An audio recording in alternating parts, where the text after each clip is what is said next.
Você vem comigo? Tema de hoje: Deus cuida das pequenas coisas de nossa vida. Amém? Maravilha. Nós estamos vendo na vida de Isaac, vimos já domingo passado algo, no domingo pela manhã, se ministrando aqui, trazendo algo sobre a vida do Isaac. E hoje, baseado nesse momento onde Abrão, seu pai, nesse momento já de nome Abraão, ele pede para o servo dele, a pessoa de maior confiança que ele tinha, a pessoa que gerenciava todo aquele vilarejo, né, que a vida de Abraão é um vilarejo, né? Eles eram nômades. E para aquele homem, que provavelmente seja o Eliezer, Abraão pede para ele para ir buscar uma esposa para o seu filho. Diferente dos nossos dias, acho que já falamos muito sobre as questões culturais, não era somente esse povo que tinha esses costumes, todos os povos antigos tinham esse costume. Para um casamento, o homem pagava um dote para os pais da moça, para se ter a moça. Então Abraão manda ali muitos camelos, né, cheios de riquezas, inclusive, e ele fala assim para o seu servo: você vai até a região onde eu vivia antes. Lá tem meus parentes. E do meio dos meus parentes eu quero uma esposa para o meu filho. E que ela venha para cá, porque foi essa terra onde eu moro hoje que Deus orientou para nós vivermos. E eu e a minha descendência habitaremos nesse lugar e seremos abençoados. Então, vai buscar uma esposa para o meu filho para que ela venha para cá. Esse homem, então, tinha uma responsabilidade enorme. Escolher uma esposa para o filho do senhor dele. Ele, então, começa aqui o texto mostrando, ele vai e o texto é recheado de orações.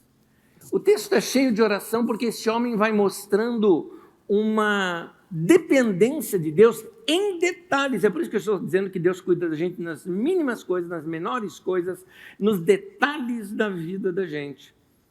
Ele chega ao ponto de, na sua insegurança, pedir até sinais para Deus, e Deus dá os sinais a ele no mesmo detalhe. Ele falou: olha, a moça que se aproximar, que for tirar água do poço e que eu pedir um pouco d'água, se ela oferecer também para os camelos, aí eu vou saber que é essa. E aí ele fica sabendo que exatamente ela era parente lá do Abraão. Vamos ler isso no texto. O texto é bem longo, de Gênesis no capítulo 24, do 10 até o 61. Aliás, o texto é maior do que o que eu coloquei aqui na referência, porque toda essa história ocupa um espaço na Bíblia maior do que o livro de Jonas, por exemplo. Então nós temos um livro dentro de outro livro aqui, e em cima dele nós vamos estudar não só domingo passado, esse domingo e os próximos também. No versículo 10 em diante diz assim: o servo partiu com 10 camelos do seu senhor, levando também do que o seu senhor tinha de melhor. Partiu para a Mesopotâmia, em direção à cidade onde Naor tinha morado. Ao cair da tarde, quando as mulheres costumavam sair para buscar água, ele fez os camelos se ajoelharem junto ao poço que ficava fora da cidade. Então orou: Senhor, Deus do meu senhor Abrão, dá-me neste dia bom êxito, seja bondoso para com meu senhor Abrão. Como vês, estou aqui do lado desta fonte, e as jovens do povo dessa cidade estão vindo para tirar água. Concede que a jovem a quem eu disser: por favor, incline o seu cântaro e dê-me de beber, e ela me responder: bebe, também darei água a teus camelos, seja essa a que escolheste para teu servo Isaque. Saberei que assim que foste bondoso com meu senhor. Antes que ele terminasse de orar, surgiu Rebeca, filha de Betuel, filho de Milca, mulher de Naor, irmão de Abrão, trazendo no ombro o seu cântaro. E aí continua a história. Eu estou pulando alguns trechos porque o texto é muito longo. E ela faz exatamente o que ele tinha pedido como sinal para Deus. Depois ele puxa uma conversa com ela, e na conversa, versículo 24, ela diz assim: sou filha de Betuel, filho de Milca, que Milca deu a Naor. Respondeu ela, e acrescentou: temos bastante palha e forragem, e também temos lugar para vocês passarem a noite. Então o homem curvou-se em adoração ao Senhor, dizendo: bendito seja o Senhor, o Deus do meu senhor Abrão, que não retirou sua bondade e sua fidelidade do meu senhor. Quanto a mim, o Senhor me conduziu na jornada até a casa dos parentes do meu Senhor. Uma pausa ainda antes de continuar, porque eu continuo a leitura num outro trecho aqui desse mesmo capítulo. É interessante que quando Abraão, inclusive, disse para ele, falou, vai lá, o anjo do Senhor vai na sua frente, ele vai lá fazer isso para você. É interessante o fato de que esses fundadores, ou um termo que os norte-americanos usam, né? Nossos pais fundadores, né? Aqueles patriarcas dessa nação que até hoje marcou até mesmo a nossa história, porque é de lá que veio Jesus, de lá que veio o Evangelho para nós. É interessante como eles acreditavam que o Deus, a quem eles acreditavam, cuidava de detalhes da vida das pessoas. Detalhes, inclusive, pessoais. Detalhes de, por exemplo, não era assim, gostei de uma menina, vou namorar com ela. Não, até nisso havia orações, busca. Eles acreditavam que cada detalhe da vida da gente, esse Deus poderia nos ajudar. É por isso que eu estou insistindo no tema, Deus cuida das pequenas coisas da nossa vida. Vou continuar a leitura do versículo 50, diz, Labão e Betuel responderam, antes da continuação, desculpe, na continuação o irmão dela, que era o Labão, vai lá conversar com esse servo, introduz ele à família, ele conta toda a história, conversa ali com os pais, faz a proposta, a menina aceita a proposta ali do casamento, eles falam se ela queria passar mais um tempo ali com eles, não, ela já quer ir, quer conhecer quem vai ser o seu esposo, eles deixam ali as suas riquezas, seu dote, e finalmente aqui continua a história, versículo 50. Labão e Betuel responderam, isso vem do Senhor, nada lhe podemos dizer, nem a favor, nem contra, aqui está Rebeca, leve-a com você, e que ela se torne mulher do filho do seu senhor, como disse o Senhor. Quando o servo de Abraão ouviu o que disseram, olha de novo orações, curvou-se até o chão diante do Senhor. Texto banhado de orações. Oração para se conseguir uma esposa, Deus respondendo em detalhes. O que é isso? Deus conhece os nossos sonhos, os nossos desejos. Deus conhece aquelas coisas que para os outros pode não ser muito importante, mas para nós é enorme. Por isso que eu digo pequenas coisas, eu até deveria ter colocado isso entre aspas, porque para nós elas são gigantes, são enormes, são importantes. E Deus cuida de nós em detalhes, Deus cuida da gente, chega ao ponto de que Jesus ensina que até o que a gente vai comer ou vestir, Deus se preocupa com esta área da nossa vida. E que mal há nisso? Nenhum mal em eu poder falar com Deus sobre esses detalhes da minha vida. Porque, como diz o tema de hoje, Deus cuida das pequenas coisas da nossa vida. No Novo Testamento, Jesus ensina isso. Jesus ensina que o cuidado de Deus, ele tem pelas flores, ele tem pelos pássaros, ele diz, se ele tem pelas flores e pelos pássaros, por que ele não vai ter esse cuidado com você também? É o que ele ensina. E o interessante é que Jesus ali ensina que Deus responderia situações de coisas do nosso coração, até sobre o que comer, o que vestir. Para você ter uma ideia, na oração do Pai Nosso, eu estou em Mateus no capítulo 6, na oração do Pai Nosso, que Jesus ensina lá um pouquinho mais adiante, ele fala, por exemplo, ensinando a gente a pedir até pelo pãozinho do cada dia que a gente come. De tantos detalhes que Deus quer tratar com a gente. E não só isso. Aí sim, no capítulo 6, ele ainda fala uma frase que eu gosto muito. O Pai sabe. O Pai sabe do que a gente precisa. O Pai sabe que a gente necessita de algumas coisas que são sonhos, são desejos, são coisas do nosso coração. E o nosso Pai é esse Deus pessoal, não é um Deus distante, mas um Deus presente. E aí sim eu emendo agora no capítulo 7 de Mateus. No capítulo 7 de Mateus, desde o 7 ao 11, o texto, coloca o texto para mim, diz assim, pedi ou peçam e vocês receberão, procurem e vocês acharão. Batam e a porta será aberta para vocês, porque todos aqueles que pedem recebem, aqueles que procuram acham, e a porta será aberta para quem bate. Por acaso algum de vocês que é pai será capaz de dar uma pedra ao seu filho quando ele pede pão? Ou lhe dará uma cobra quando ele pede um peixe? Vocês mesmos sendo maus, sabem dar, guarde essa palavra, coisas boas, essa palavra coisas boas aos seus filhos, quanto mais o Pai de vocês que está no céu dará coisas boas aos que lhe pedirem. Amém. Amém. Nota como o texto mostra um carinho de Deus por nós, cuidando de detalhes da nossa vida, das coisas da nossa vida. Quais são aquelas coisas que nesse momento estão aí ocupando a tua mente, teu pensamento, tua imaginação e teu coração? Porque a gente tem etapas na vida da gente e essas etapas Deus conhece muito bem e Ele está dizendo, eu quero suprir estas coisas que você precisa. Eu já desejei muitas coisas diante de Deus, e eu quero repartir isso com vocês de mim, depois eu pergunto de você. Mas deixa eu te falar primeiro de mim. Eu já tive experiências com Deus de coisas que eu queria muito. Por exemplo, havia um desejo muito grande no meu coração, e isso eu estou falando do meu tempo de adolescência, um desejo pelo ministério, por pastorear uma igreja.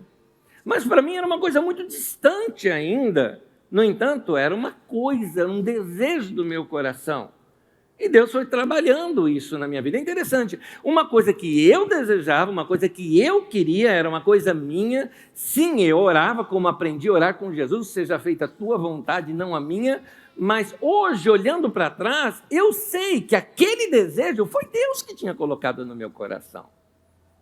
É interessante, muitas vezes o propósito de Deus para a vida da gente é colocado no nosso coração, no formato de uma semente que é um desejo, uma paixão por algo, uma vontade que parece que te controla aquilo. Eu tive desejo, por exemplo, de ser batizado com o Espírito Santo. Eu estava lendo as Escrituras e via aquela coisa que aqueles irmãos experimentavam no livro de Atos. Eu falo, eu quero essa experiência na minha vida.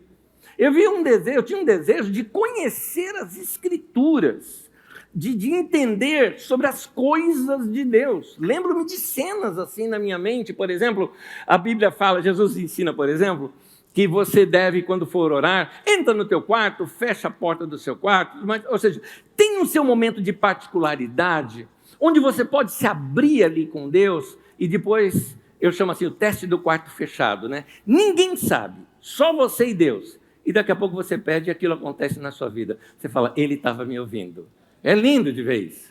Pois bem, eu não tinha esse quarto para fechar. Você já foi pobre na vida? Então você me entende. O quarto é de todo mundo, né? Não tinha isso na minha casa. Mas tinha um famoso pé de manga lá em casa. Eu fiz umas tábuas lá em cima e subia lá em cima para meu tempo. Tinha 2 lugares que era meu lugar de oração, no pé de manga ou lá no banheiro. Era o lugar onde eu ficava sozinho.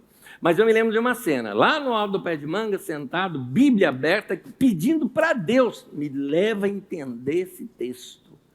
Eu queria entender as coisas de Deus.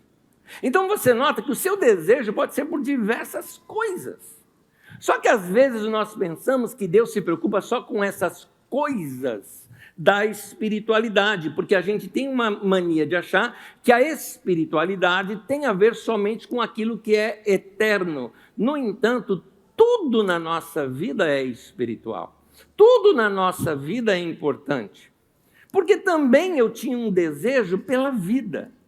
Eu amava viver, gostava da vida, eu sei que a vida passa muito rápido, então uma das coisas que eu pedia para Deus é que eu queria viver bem a minha vida. Eu não queria terminar minha vida e olhar para a minha história e me arrepender de que eu não vivi. É bem o contrário, eu vivi e gostei de viver, era assim que eu quero terminar a minha vida. Então são desejos do nosso coração. Eu tinha um desejo no meu coração de conhecer uma mulher maravilhosa e que me encantasse. E Deus responde essas nossas orações. Eu tinha um desejo, por exemplo, pelos meus filhos. Lembro-me até hoje de meu pastor na época. Eu tinha 2 pastores, né? O Walter de Lima Filho, o Edson Rebustini, e era o Edson que estava pregando nesse dia sobre educação de filhos. Eu já era até pastor nesse tempo. Eu tinha 19 anos de idade, já era pastor, mas eu era solteiro, não tinha namorado, não tinha nada. E ele ensinou sobre educação de filhos, anotei tudo, e depois, no último dia, vamos agora orar pelos nossos filhos. Eu não tinha nem namorado, eu tinha. Mas naquele dia eu estava orando pelos meus filhos. Era um desejo do meu coração. Então, Deus, como diz o Salmo 37, deleita-te no Senhor, Ele concederá os desejos do seu coração. Não tem, e o que eu quero te mostrar é que não tem nada de errado com ter desejo. E o desejo, como eu estou dizendo, não são só por essas questões, como nós falamos, né, eternas, ou nas questões morais da vida, porque Deus também já supriu outros desejos meus que são desejos materiais. Desejo de morar num lugar e ter uma casa. Eu sempre tive isso no meu coração, eu queria ter casa própria, só achava que era uma coisa muito longe, muito longe. Eu imaginava que ia demorar muito tempo para chegar a isso. Mas por que você achava isso? Olha, era só você ver meu salário que você ia entender. Ué, pelo que eu ganhava, não dava para pensar em ter casa própria. Mal dava para pagar um aluguel, como é que ia pensar em casa própria? Mas é uma questão de formação, de meu pai sempre falava que aquilo era importante e tudo mais.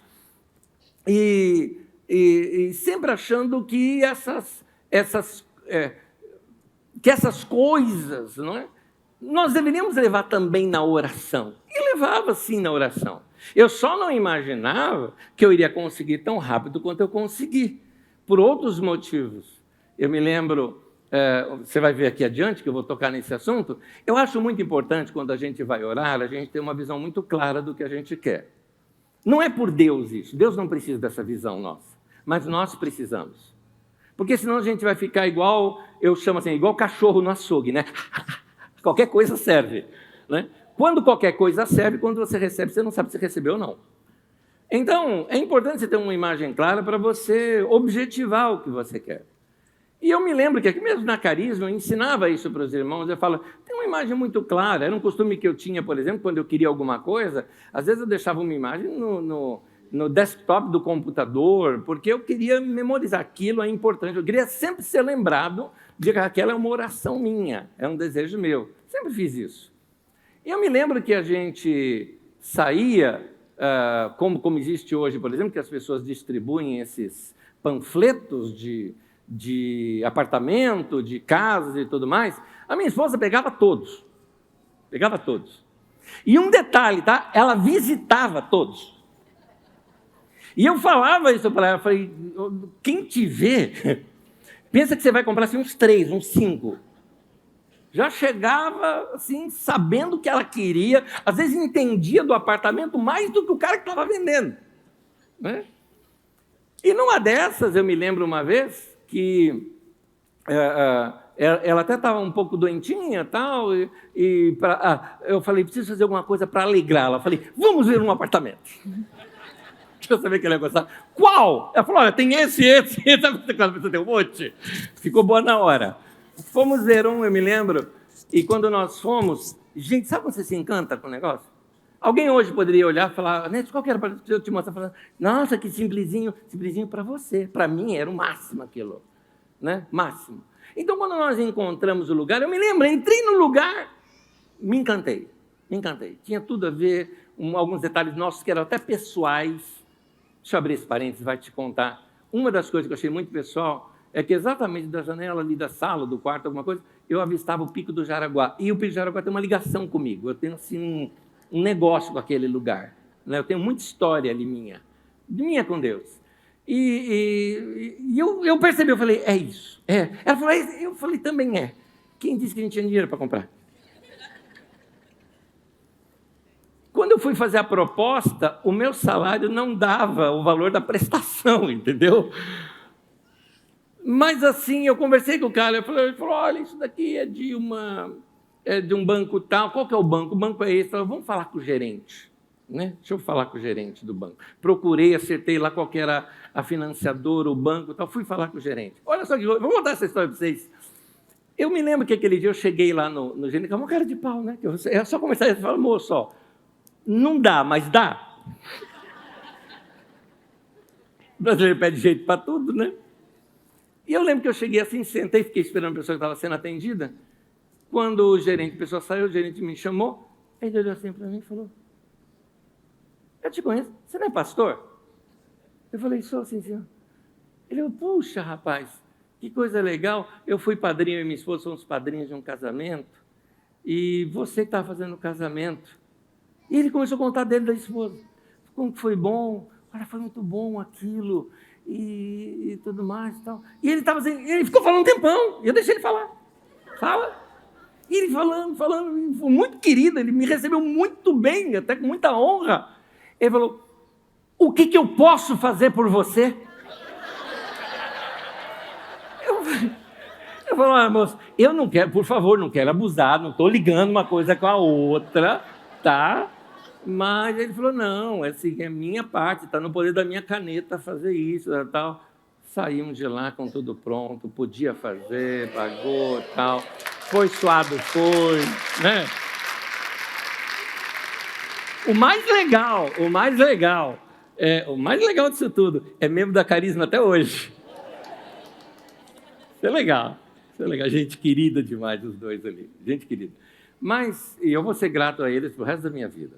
Porque ele foi o início de algo. É claro que depois já vendi, comprei outra coisa. Você vai negociando na vida, você vai crescendo. Você tem que sonhar. Que, aliás, você vai ver mais adiante que eu falo, uma das coisas difíceis para a gente é você sonhar mais alto do que você já vinha sonhando. Porque uma vez que o seu sonho se concretiza, uma boa pergunta é qual que é o próximo? Porque senão você para na vida.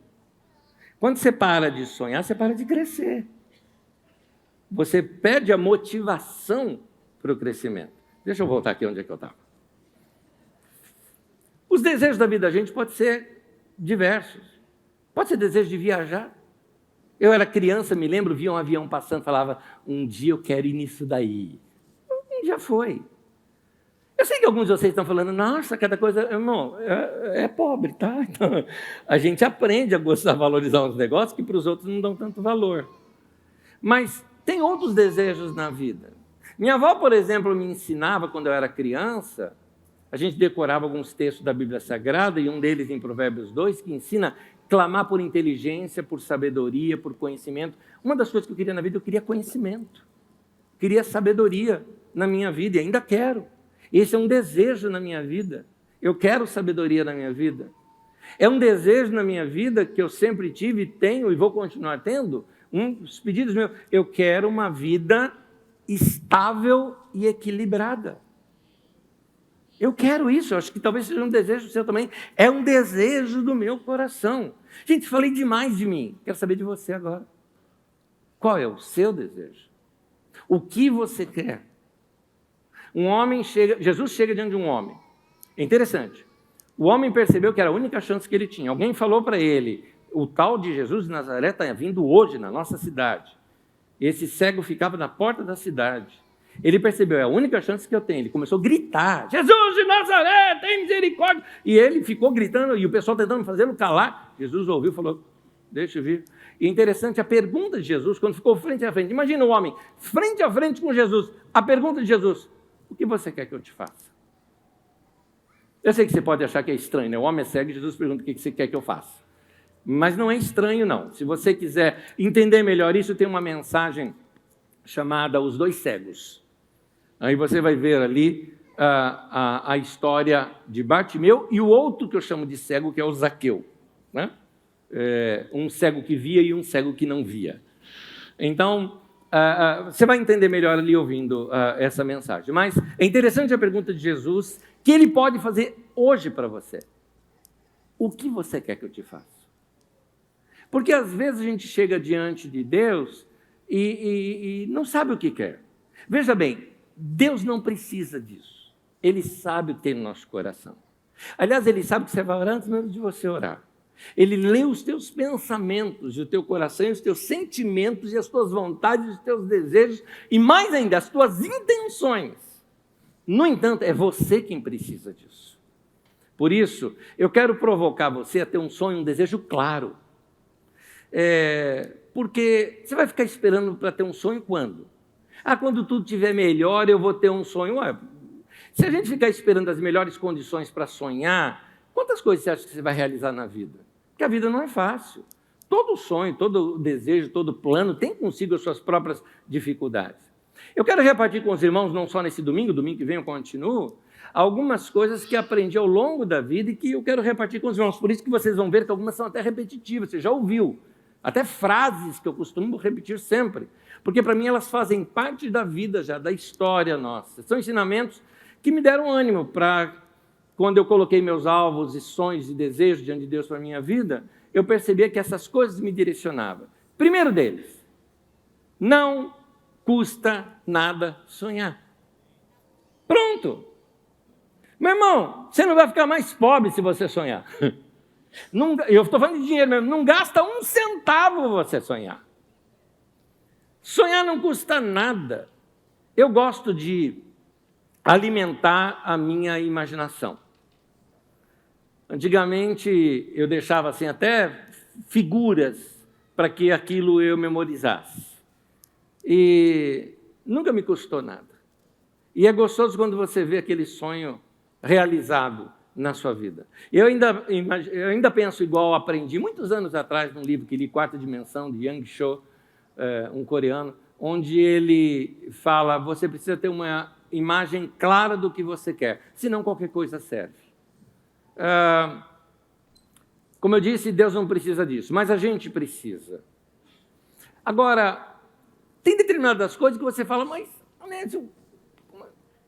eu tenho um desejo, mas aquilo me parece impossível para mim. Querido, todas as coisas que hoje são possíveis, um dia já foram impossíveis.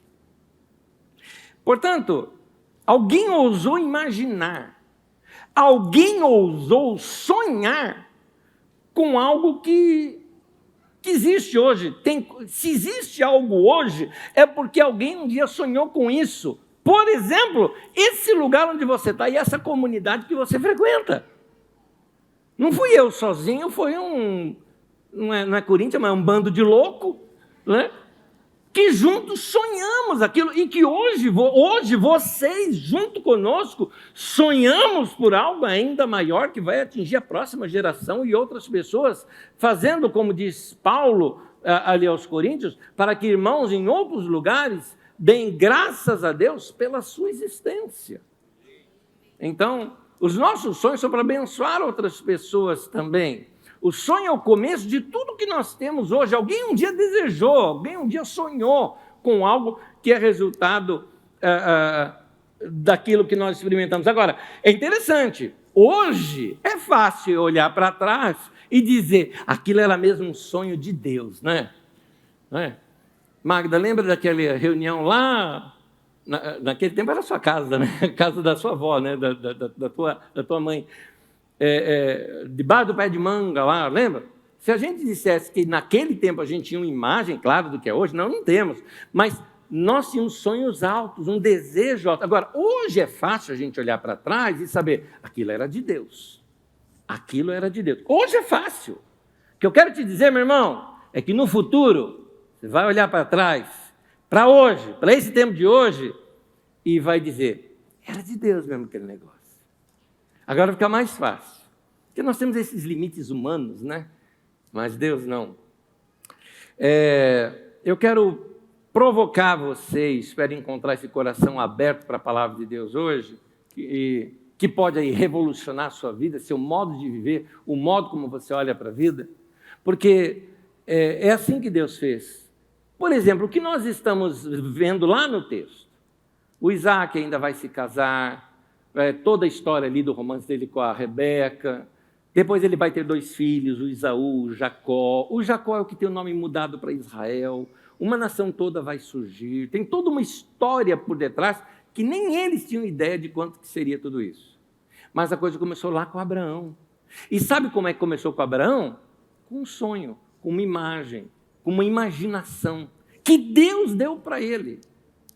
Em Gênesis 15, versículos 5 e 6, diz assim que Deus, levando Abraão para fora da tenda, disse-lhe: Abraão, olhe para o céu e conte as estrelas, se é que pode contá-las. Abraão falou: não dá para contar. Então, Deus prosseguiu: assim será a sua descendência.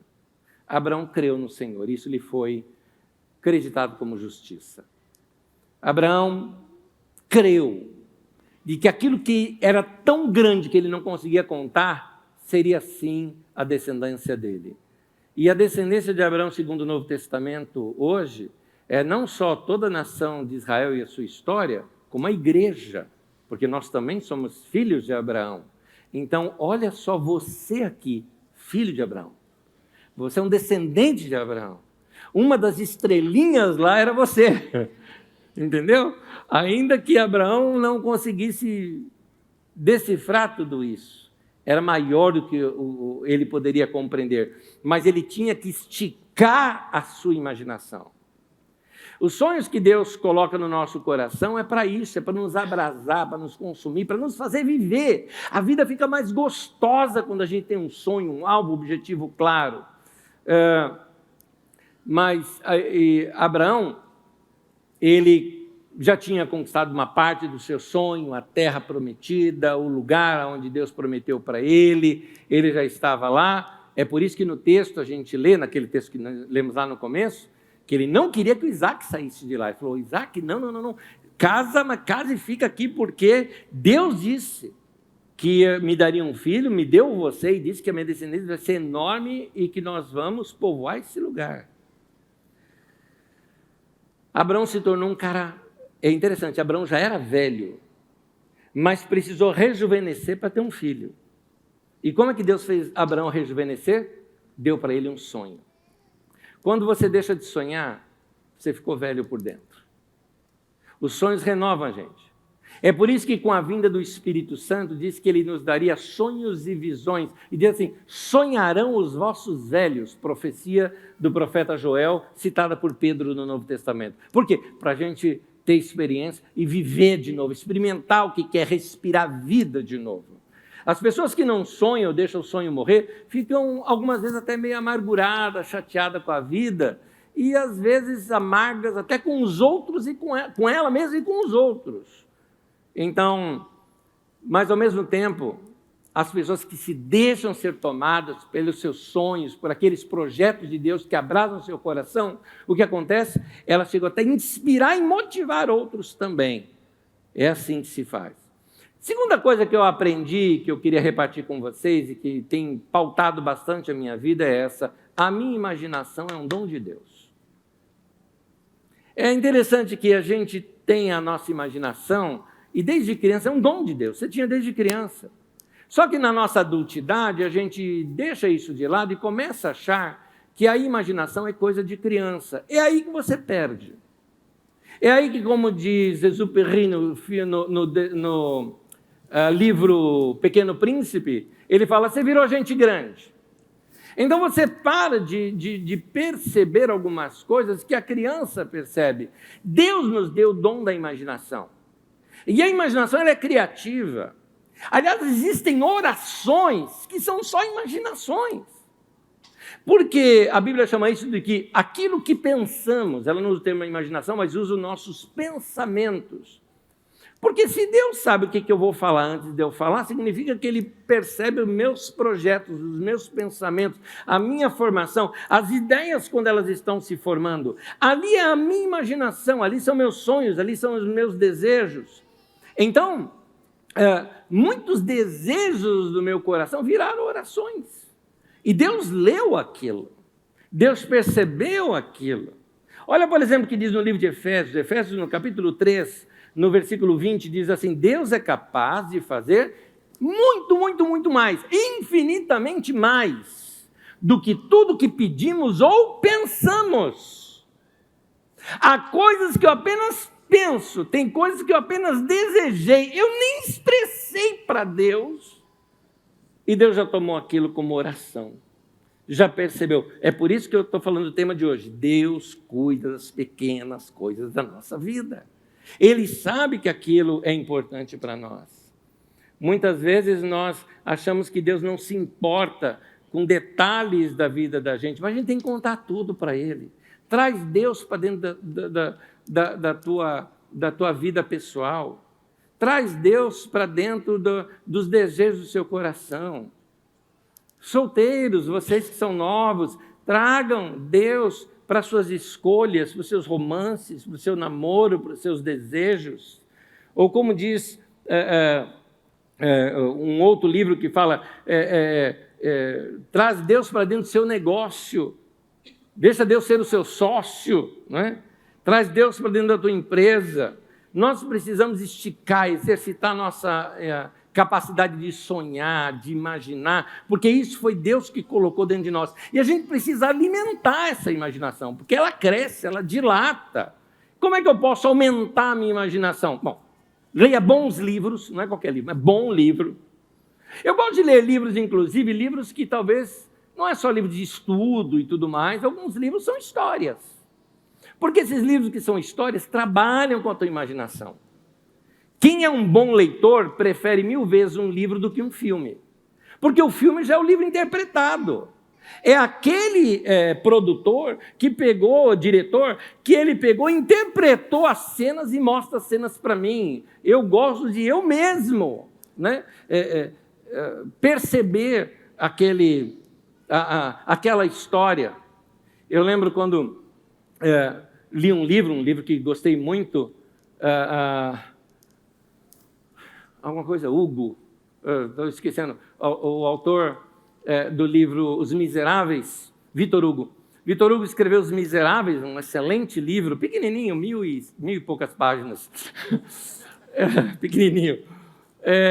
E esse Victor Hugo, no seu livro, é um livro encantador, e ele traz tantos detalhes. Aí depois tem filme, você olha, o filme não tem graça. Aí eu fui assistir até mesmo um musical muito legal, mas ficou faltando parte. Eu falo, está faltando. O livro na minha cabeça era mais legal que aquilo.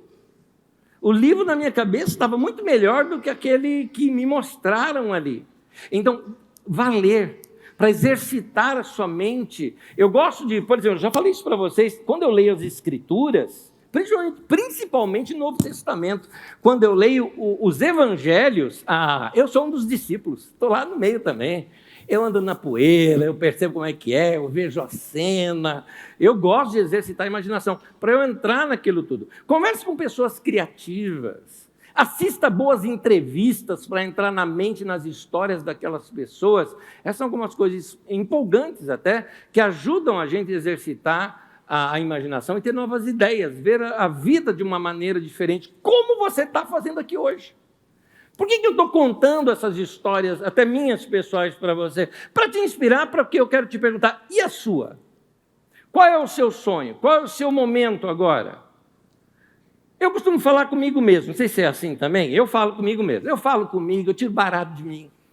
Tem coisas que eu dou risada de mim mesmo, de coisas, principalmente quando eu faço atrapalhada. Mas eu também me faço perguntas, é uma coisa minha comigo mesmo, mas eu estou desafiando você a fazer isso para você mesmo. Que tal você mesmo se provocar com algumas perguntas? Pergunte a si mesmo, afinal de contas, o que eu quero da minha vida? Outra pergunta, o que eu faria se eu soubesse que eu não iria falhar? Outra, o que Deus pode fazer da minha vida se eu deixar fazer o que Ele quiser? Como eu já disse, tarefas difíceis da vida, uma delas é você passar a sonhar mais alto do que você vinha sonhando antes. Uma das tarefas difíceis da vida é você pensar de maneira maior do que aquilo que você vinha pensando antes. Então, precisamos aprender a nos despertar para isso. Mas uma segunda também difícil é tomar algum passo nessa direção. Lembro-me um tempo atrás, quando uma moça me procurou aqui depois do culto e me falou de um sonho, de um desejo do seu coração, de fazer um curso no exterior, um aprendizado e tudo mais. Ela me narrou tudo, eu falei, ótimo. Minha pergunta para você, você já tirou seu passaporte? Primeiro passo, alguma coisa tem que fazer. Então, qual é o passo que Deus te pede? Em Marcos capítulo 5, de 24 a 34, conta a história daquela mulher que, veja bem, tudo aconteceu na sua intuição e imaginação. Essa mulher tinha uma doença, 12 anos, que ela passou em vários médicos, gastou todo o dinheiro dela, não tinha resultado algum, e aí ela fica sabendo que Jesus iria passar por ali. E ela pensou, diz ali o texto, ela dizia consigo mesma, se eu apenas tocar na orla das vestes de Jesus, eu vou ser curada. Da onde ela tirou isso? Que texto na Bíblia tem que alguém tocou na orla de Moisés ou de alguém? Não tinha. Da onde que veio isso? Da imaginação dela. Da intuição dela. Como eu costumo dizer, a voz do Espírito Santo não é uma voz que você ouve, é uma voz que você sabe. É um saber interior, uma convicção interior. Você percebe, tem convicção e fica em paz. Essa mulher não sabia nada disso que eu estou dizendo, mas ela estava em paz, convicta, e ela falou, eu vou lá tocar em Jesus. O que aconteceu? Ela toca em Jesus no meio de toda uma multidão, Jesus percebe que dele sai poder, para tudo, fala isso, o pessoal até falou, Jesus, um monte de gente tocou, ele falou, alguém me tocou diferente, alguém me tocou com fé, alguém me tocou diferente de todas as pessoas que tocaram aqui. O que eu quero te dizer, meu irmão, é que esse lugar pode estar lotado aqui de gente, mas hoje, se você tocar em Jesus, hoje, aí onde você está, você perceber que teve alguma coisa que é com você, Ele está vendo. Ele está vendo. E Jesus viu isso na vida dessa mulher. E então Jesus fala para ela, filha, gosta da expressão dele, filha, a tua fé te curou, vai em paz. Ele não falou, minha fé curou você, eu sou poderoso. Não, a tua fé te curou. Agora, veja bem, essa mulher não só ousou crer, ela trabalhou sua imaginação, a sua imaginação era a sua oração, era o seu desejo diante de Deus, aquilo foi sendo colocado diante de Deus, cresceu, virou fé, a fé dela de semente deu fruto, cresceu e deu fruto, e hoje estamos falando dela aqui, mesmo sem saber o nome dela. Em Mateus 14 conta a história do Pedro. Pedro andou sobre as águas. Sim, não é só Jesus que andou sobre as águas. Pedro também andou. Mas a Bíblia diz que ele afundou e Jesus estendeu a mão. Ora, interessante isso, né? Um homem em cima das águas levantando um cara que está debaixo das águas, né? Ok, mas Pedro andou sobre as águas. Agora, se Jesus estendeu a mão e o levantou, como é que eles voltaram para o barco? No colo de Jesus? Não, voltou andando. Então Pedro andou sobre as águas. Agora a minha questão é o seguinte, teve um momento na vida do Pedro que ele teve que lançar o corpo dele e pisar ali. Você vai andar aqui no ar. Né? Vai ter uma hora que eu vou ter que acreditar e vou ter que pisar. Pedro fez isso. Então, há um momento na vida da gente que a gente tem que tomar algumas atitudes. Como eu disse, é difícil. Primeira coisa que é difícil, a gente mudar a nossa perspectiva de pensamento e pensar mais alto do que a gente vinha pensando. E a segunda é fazer alguma coisa nessa direção. Então, é preciso fazer. Tem um momento que você precisa se lançar e dar o primeiro passo. Bom, vamos repetir o que a gente aprendeu até aqui agora? Primeiro, não custa nada sonhar. Guarda isso. Segundo, a minha imaginação é um dom de Deus. Terceiro e último, saber esperar o tempo certo. Para tudo tem um tempo certo. Saber esperar o tempo certo. A fé ela é uma semente. A fé não é a árvore, ela é a semente. E uma semente, ela é plantada, precisa ser regada, adubada e tem que esperar crescer. O que você plantar não cresce imediatamente. A fé não é uma semente inflável. Não é assim. A fé ela é uma semente. Existe um tempo de espera. Rick Warren é pastor de uma grande igreja, Saddleback Church, lá na Califórnia. E ali tem muitos surfistas naquela região. Ele fala que o segredo de um bom surfista é saber pegar a onda certa. O craque é aquele cara que ele compreende o mar, ele vê as ondas, ele se acostumou com o movimento das ondas e ele sabe a onda certa de pegar. Pegou a onda errada, não vai sair bem. Ora, nós precisamos ter essa sensibilidade da vida, por isso o tempo de espera, do nosso amadurecimento, para que a gente saiba o momento certo de ir, o momento certo de não ir, o momento certo de fechar um negócio, de não se fechar, o momento certo de tomar um passo, de não tomar. Temos que saber pegar a onda certa. Eclesiastes capítulo 3, versículo 1. Para tudo há uma ocasião certa. E olha essa expressão. Há um tempo certo para cada propósito debaixo do céu. Saber esperar, você sabe que é marca de maturidade. Crianças não sabem esperar. Quantos pais temos aqui? Quem é pai aqui? Isso. Não importa se seu filho é grandão. Tenta lembrar dos seus filhos todos pequenos agora. Estão todos pequenos, dentro do carro, saímos de férias. Qual é a grande pergunta que eles vão fazer no carro? Isso, igual o burro do Shrek. Está chegando? Eles não sabem esperar. Não sabem esperar. E o detalhezinho também é que eles não sabem também a diferença entre não e ainda não. E se dissermos ainda não, parece que nunca vai acontecer. De repente você está querendo algo e aí você não tem paz no coração. É Deus dizendo, ainda não.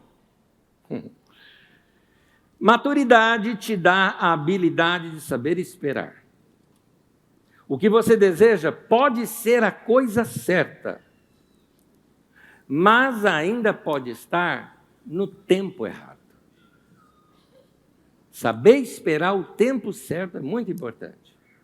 Foi Moisés, por exemplo, que tentou antecipar a libertação do povo, salvando aquele judeu daquele egípcio, mas ele teve que esperar mais 40 anos. Não era o tempo ainda. Mas você fala, mas 40 anos? Pois é, 40 anos. É muito tempo, né? Mas que líder que foi Moisés. Um dos maiores líderes do mundo, da história do mundo. Mais falados. Estamos falando para ele. Chegasse para Moisés agora, ele está lá no céu agora. O anjo chega lá para Moisés e falou, Moisés, estão falando de você lá embaixo. De novo, aonde? Osasco com Carapicuíba. Quê? Estão falando de você lá. Onde fica isso? Depois do Jordão? Né?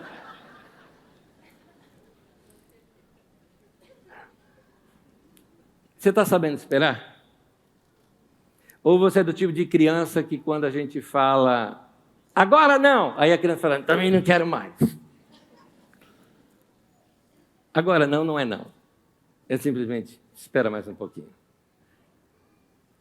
E a Bíblia diz, eu esperei confiantemente pelo Senhor. E Ele se inclinou para mim. E ouviu o meu clamor. Vamos ficar em pé, gente? Revisão. Primeiro, não custa nada sonhar. Vai sonhar, querido? Tem uma boa notícia para você, não engorda. Pode sonhar. Não gasta nada.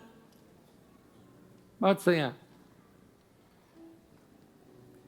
Uma frase do meu amigo Aguinaldo, que está aqui. O Aguinaldo administrou a Carisma aqui por muitos anos. E aqui tem muitas ideias, né? Muitas ideias. O pessoal chega aqui com 1001 ideias para a gente. E sempre quando mandam uma ideia daquelas mirabolantes, a gente, para que a pessoa note o quanto que custa para quem administra, a gente fala, faz orçamento para a gente. Né? O Aguinaldo sempre falava assim, gente, orçamento não dá cárie, não engorda, né? Orçamento não gasta nada, orçamento. Pode fazer orçamento não gasta nada. Né? Mas dá para você ter uma ideia. Gente, não custa nada sonhar.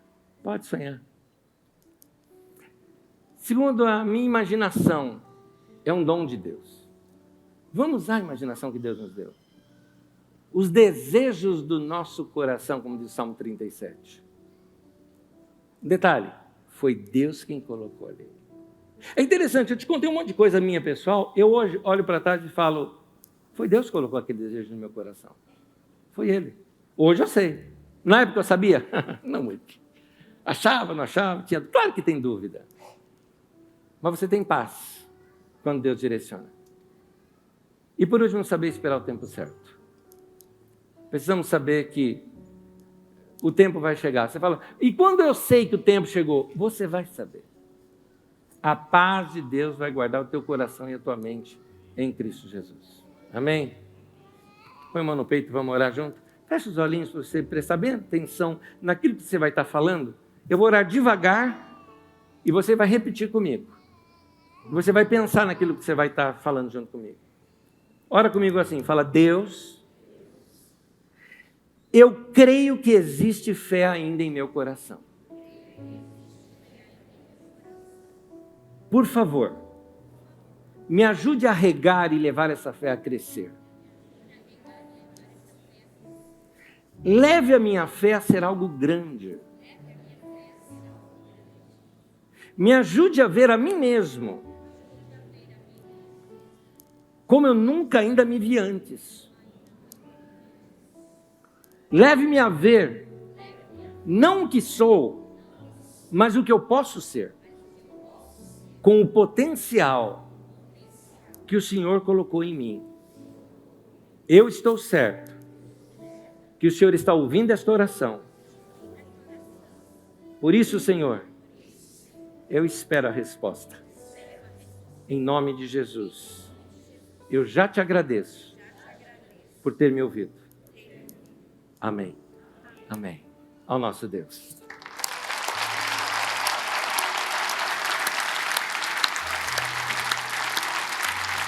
Aí.